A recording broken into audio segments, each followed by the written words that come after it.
Okay, so if you've ever wondered what it would be like to geek out, 203 grenade launcher mounted under your rifle, walking out on the range like a boss, go ahead and hit that like and subscribe button and stay tuned. We've got a wicked fun video lined up for you today, guys. Thanks for coming along.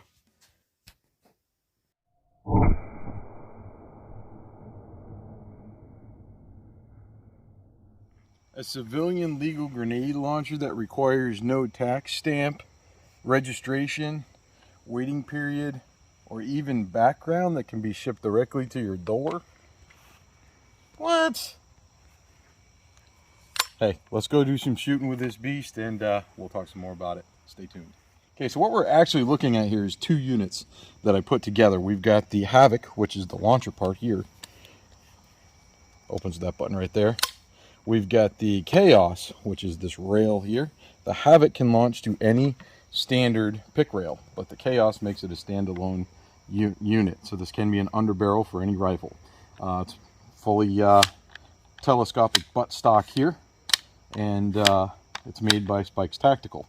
So basically, when you load it, you can get 26.5 millimeter adapters, so you can shoot old flares and things like that.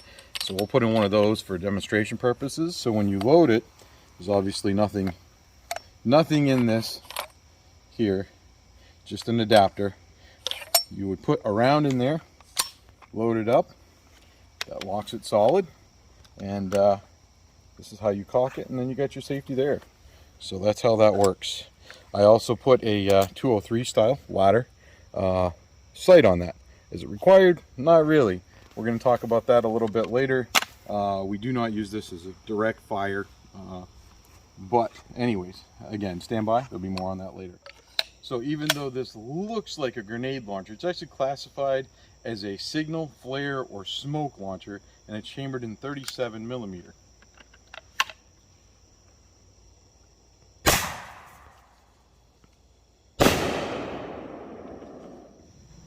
Okay, so here's the thing. The reason why this is a big deal is because most Department of Defense launchers, actually all of them, are chambered in 40 millimeter, not 37. So they're a couple of millimeters bigger. They're also rifled, not smoothbore like this guy here. So whenever you're firing HE rounds and things like that, high explosive rounds or incendiary rounds, which by the way are only available in 40 millimeter and will not fit this particular launcher, they're also armed via the spinning of going down a rifled barrel. Not to mention the rifling makes them a lot more lethal for direct fire capabilities at longer ranges. So where you see a lot of these used in law enforcement and law enforcement purposes, nautical purposes and things like that, you won't see them in the Department of Defense. Therefore, these are not a destructive device as sold and used.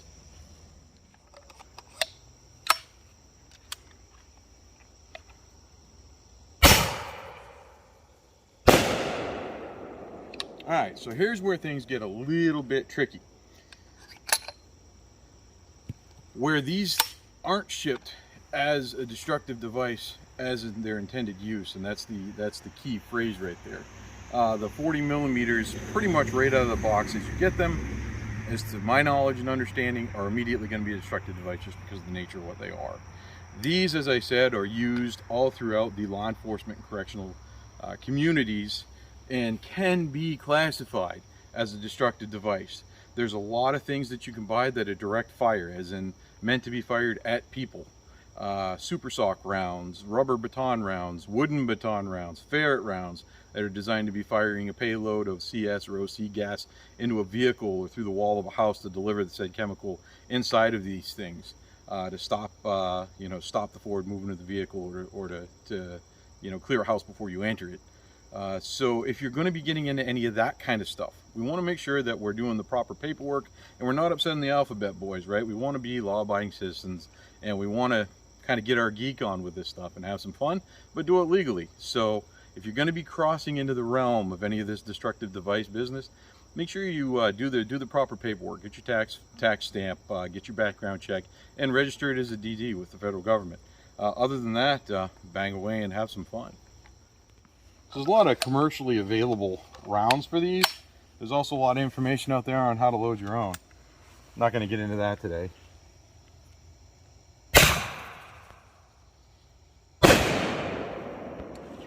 So a lot of fun, super fun hobby, banging away. Alrighty, we'll try one of these little guys here. Don't really expect it to be that impressive, but we'll see what she does. Yeah, no. Alrighty, just out of sheer, I guess, gun geekery. Let's see if I can't get one down there. Let's say those are 3 technicals. I have no idea where this is gonna hit. So let's just try it. Kind of semi using the sight here. Nope, right off the trail. Let's go in a little closer for the next one. Alrighty, let's try this again. This time a little closer. We're between 30 and 40 yards away. Let's see what she does.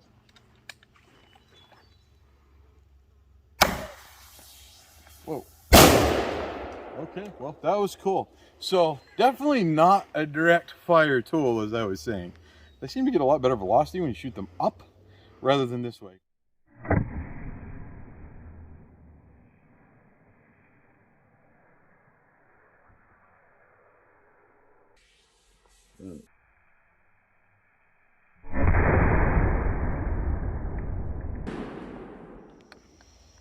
Alrighty, now that the sun's gone down, we'll try a couple of these. We'll see how they do out here. Which, by the way, they are pretty loud. Probably a lot more concussive than you would think.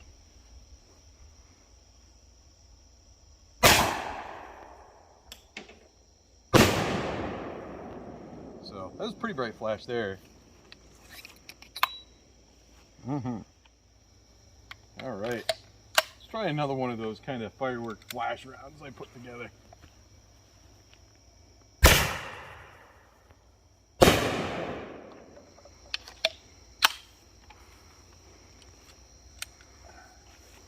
Alrighty.